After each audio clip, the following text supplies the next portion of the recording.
Hello everyone, स्वागत है आपका फिर से कोई क्रेक कोर्सेज ट्यूटोरियल्स पे। आज हम बात करने वाले प्रॉब्लम 3 के बारे में, जो कि पेयर ऑफ लीनियर इक्वेशन की थर्ड प्रॉब्लम होने वाली है।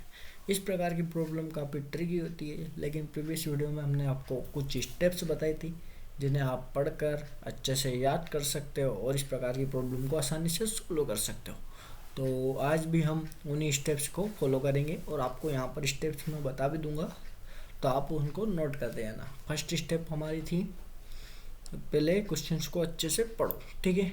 तो क्वेश्चंस क्या बोल रहा है हमें, the cost of 2 kg apples, ठीक है। The cost of 2 kg apples and 1 kg grapes, मतलब 2 किलो एप्पल थे और 1 किलो ग्रेप्स थे।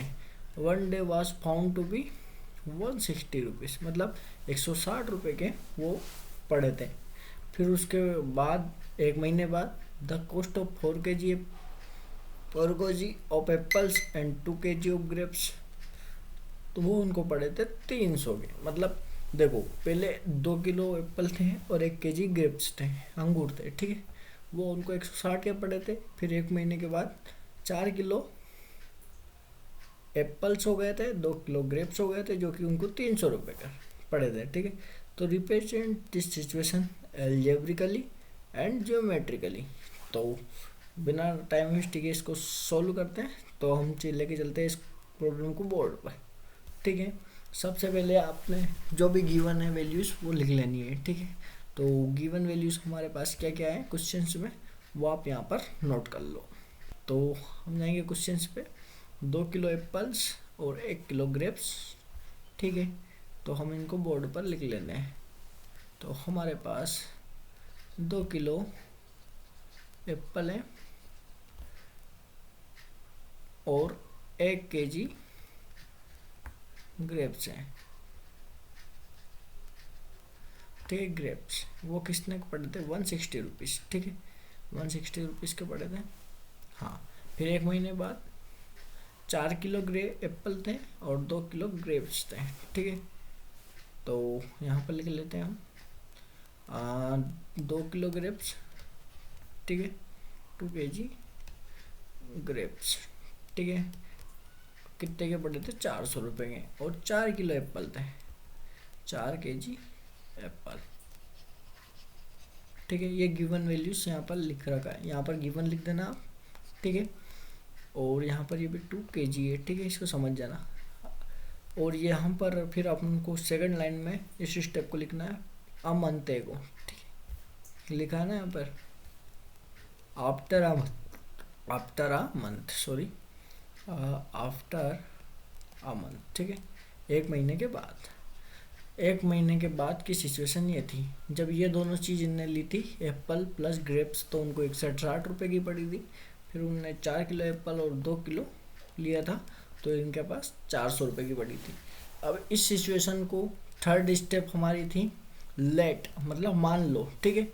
जो भी है हमारे पास क्या, एक तो एप्पल और एक ग्रेप्स है, तो एप्पल को हम मान लेंगे, एप्पल को हम मान लेंगे x, एंड ग्रेप्स को मान लेंगे हम y, ठीक है।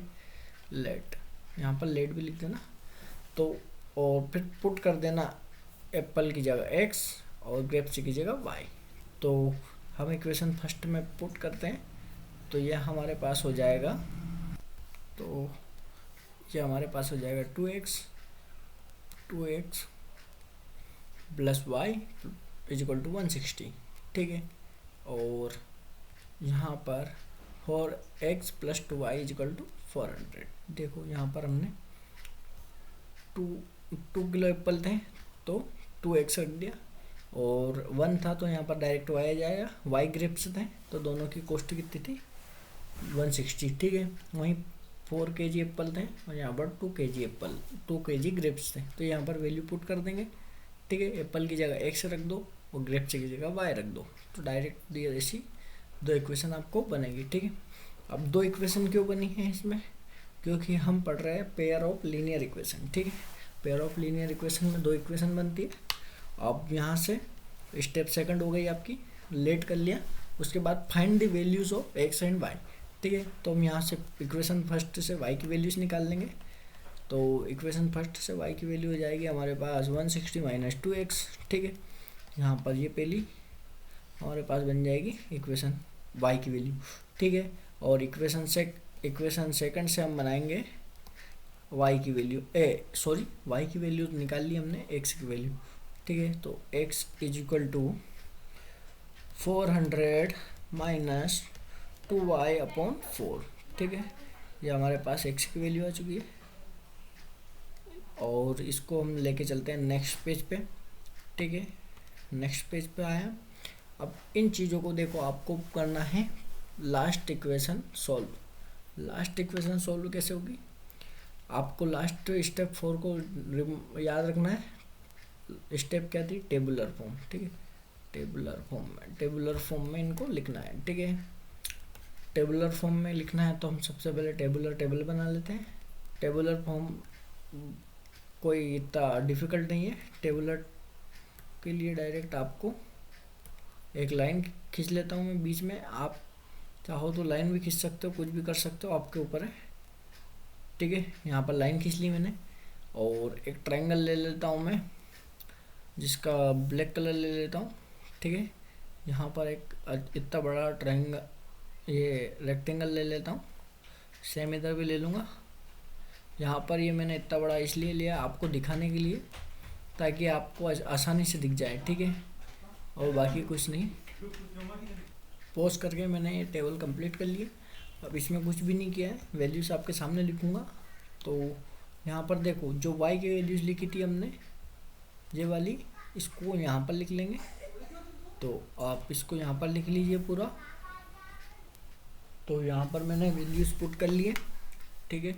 और यहाँ पर हल्की सी मिस्टेक हो चुकी थी, जब हमने क्वेश्चंस को रीड करा था तब हमने 300 को 400 रीड कर लिया था, तो हमारी इक्वेशन में भी हमने इसको 400 ले लिया था। पर यहाँ पर आप सब जगह 300 कर लो, ठीक है।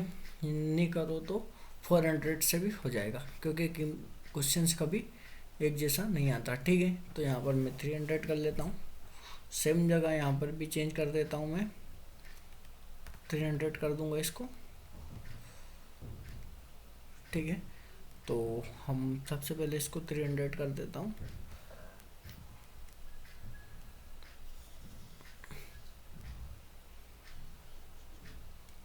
अब ये बॉक्स बना लिया हमने।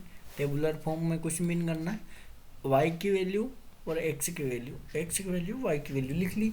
अब यहाँ पर आपको अपने हिसाब से कुछ भी वैल्यू पुट करनी है, ठीक है। मतलब x की वैल्यू पुट करोगे तो y की वैल्यू चेंज होगी, आपको मिल जाएगी। और यहाँ पर y की वैल्यू पुट करोगे, आप कुछ भी यहाँ पर 2 रखोगे तो आपको x की वैल्यू मिलेगी। पर ध्यान रखना है, कुछ बड़ी संख्या यहाँ पर लेनी है, ठीक है। तो मैं x की वैल्यू यहाँ पर 50 ले लेता हूँ। मान लो x की वैल्यू मैंने 50 ले ली है। तो यहाँ पर y की वैल्यूज क्या आ जाएगी, तो ये y की वैल्यू 60 जाएगी, ठीक है। वैसे ही अगली मैं 40 ले लेता हूँ मान लो, तो इसकी वैल्यू आ जाएगी वापस से 60, ठीक है। फिर मैं इसकी वैल्यू ले लेता हूँ, x की वैल्यू ले लेता हूँ मैं 70, ठीक है। तो इसकी वैल्यू आ जाएगी 20, ठीक है। यहाँ पर हल्का सा चेंज हो जाएगा, मैंने ऊपर का नीचे लिख दिया, नीचे का ऊपर लिख दिया, ठीक है। तो आप 40 ऊपर लिख लीजिए और 60 नीचे लिख लीजिए, बात वही है, कुछ भी नहीं है। आप 60 यहाँ पर रखोगे तो यहाँ पर x की वैल्यू 60 लोगे तो यहाँ पर आपको आ जाएगा आपको 40, ठीक है। यही बात थी जो पहले थी। अब सेम चीज़ इसमें y की वैल्यू आप ले लो 10 ले लो, तो यहाँ पर ये हो जाएगा 10, तो आपकी वैल्यू हो जाएगी, देखो सबसे पहले यहाँ पर अपॉन में भी है, अपॉन में कुछ था शायद मैं मिस कर दिया हूँ, 4 था, ठीक है। तो 4 यहाँ पर अपॉन में लिख सकते हो आप, कहाँ पर यहाँ पर अपॉन में 4 लिखना, ठीक है, क्योंकि मेरे को कहीं ना कहीं मिस्टेक लगी इसमें। तो एक चीज़ होती है जो क्वेश्चन को पढ़ के डायरेक्ट समझ में आ जाती है, ठीक है। तो यहाँ पर 70 आ जाएगा। सेम चीज़ यहाँ पर आप अगर y की वैल्यू 0 रखोगे तो ये 75 आ जाएगा। आप इसको सोल्व करना, ठीक है। -10 रख देता हूँ मैं, माइनस भी रख सकते हैं, ऐसा कोई ज़रूरी नहीं। तो यहाँ पर 80 वैल्यूज़ आ जाएगी, ठीक है। ये आपका टेबुलर फॉर्म है। बस उसी y की वैल्यूज रखी तो x की वैल्यू आ गई, x की वैल्यू रखी तो y की वैल्यू आ गई। यही आपका टेबुलर फॉर्म था, ठीक है। और इसको आप ग्राफिकली, लास्ट स्टेप जो कि ग्राफिकली रिप्रेजेंट करना है, तो ग्राफिकली रिप्रेजेंट करना है तो उसके लिए आपको एक ग्राफ की ज़रूरत पड़ेगी इस प्रकार से, ठीक है। एक्स एक्सिस और वाई एक्सिस का, ठीक है। जो आप इधर माइनस रहता है y, इधर प्लस y रहता है, शायद -x रहता है, इधर +x रहता है, यहाँ पर रहता है 0 0, ठीक है। 0 0 है ना, 0 0, क्योंकि बीच वाला पॉइंट है, ठीक है। यहाँ पर देखो आप ध्यान से, तो इस चीज़ को देखो आप, तो ये आपका टेबुलर फॉर्म को यूज़ करना है आपको। टेबुलर फॉर्म मतलब x 50 लिया तो y 60 आया, तो x 50 लिया, x 50 लिया प्लस का, मान लो 10 20 ऐसे 50 लिया, यहाँ पर 50 लिया, तो आपका y क्या आया था 60, ठीक है। तो y आया था आपका 60 यहाँ पर, ठीक है। तो दोनों का पॉइंट कहीं पे यहाँ पर मिलेगा, ठीक है। वैसे ही सेम चीज़ अगली ले लो। आपने x 60 लिया था तो ये 40 आया था, x 60 लिया तो आपको 40 आया, x 60 लिया था तो आपको 40 आया, ठीक है। और फिर अगला पॉइंट यहाँ पर 70 लिया था तो 20 आया, 70 लिया था तो 20 आया। ये कुछ इस प्रकार से पॉइंट मिल गया आपका। एक लाइन इस प्रकार से बनेगी, ठीक है। अगली लाइन, अगला देखो, ये लाइन बनी है तो अगली लाइन भी इसके नीचे ही बनेगी लगभग इस प्रकार से, ठीक है। तो ये दरअसल में मैंने सही लिया नहीं है, पर आप जब सही लोगे इसको तो आपका लाइन प्रॉपर इस प्रकार से एक्सिस बनेगी आपकी, और एक्स और वाई, ठीक है। एक्स और वाई एक्सिस इस प्रकार से बनेगी, जिसमें आपकी ये लाइन कुछ इस प्रकार से दिखेगी आपको। पहली वाली ये, ठीक है, सेकंड वाली इस प्रकार से, ये दोनों मतलब पैरेलल टाइप दिखेंगी, जिसमें हर एक में अलग अलग पॉइंट रहेंगे, ठीक है। तो आप इनको सोल्व करना खुद से, और अच्छे ग्राफ पे बनाओगे तो आपका आसानी से सोल्व हो जाएगा। तो आज की इस वीडियो में हमने क्वेश्चन 3 को कवर कर लिया है। नेक्स्ट वीडियो में नेक्स्ट प्रॉब्लम लेके आएंगे। तब तक के लिए अपना ध्यान रखना, take care and bye bye. मिलते हैं नेक्स्ट वीडियो में।